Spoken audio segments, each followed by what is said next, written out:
Oui, parce qu'on attend jusqu'à 35 degrés à Toulouse et le mercure va battre des records à peu près partout en France aujourd'hui. C'est la journée la plus chaude de cet épisode de chaleur exceptionnel.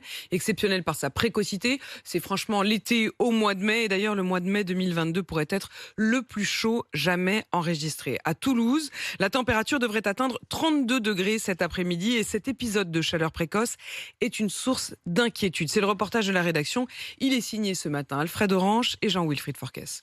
C'est partout le même constat. Il fait très chaud. Sous ce soleil de plomb, Aurélie, étudiante, perd la notion des saisons. Là, on a l'impression d'être en août, en fait, en juillet-août. Pas de quoi faire sourire Sandy. Là, c'est vrai que c'est inquiétant. Cette salariée se sent prise au piège de ce dôme de chaleur et ne voit qu'une solution, fuir. Ça pourrait m'amener à déménager, peut-être soit plus dans le nord, soit plus près de l'océan ou de la mer, où il y a un peu plus de vent, donc on ressent moins ces grosses chaleurs. Mais il y a une sensation qui l'angoisse encore plus. On n'a pas l'impression que c'est un sujet très important de nos jours pour des grandes personnes comme les politiques, alors que pourtant on le voit bien, nous on le ressent aujourd'hui, que ce soit ici ou même dans le nord où vous n'avez pas l'habitude d'avoir ces températures-là. Alors, que faire ?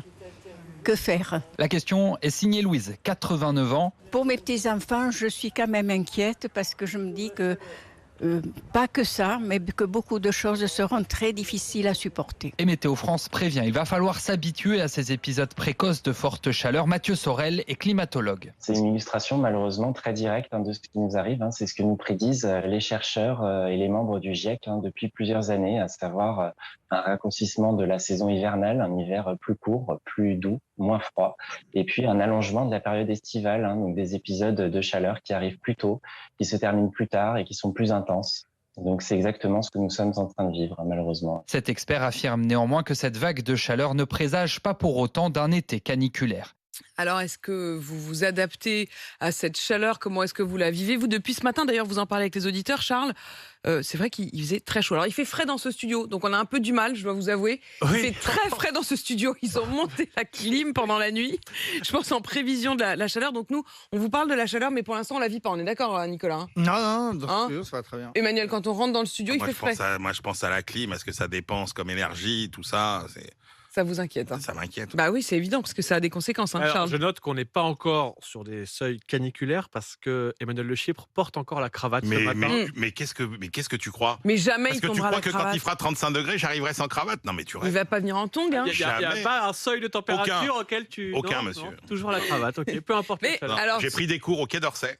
Ah oui? Et au Quai d'Orsay, parce que j'étais très épaté quand j'étais Mais plus c'est jeune. quoi des cours au Quai d'Orsay? À mes débuts de journaliste, je me rappelle de voyages, de déplacements où je rencontrais des ambassadeurs dans des pays extrêmement chauds. J'ai une petite pensée pour l'ambassadeur en Turquie, notamment, en 1993. Et alors, il faisait 40 degrés dans des cars pas climatisés.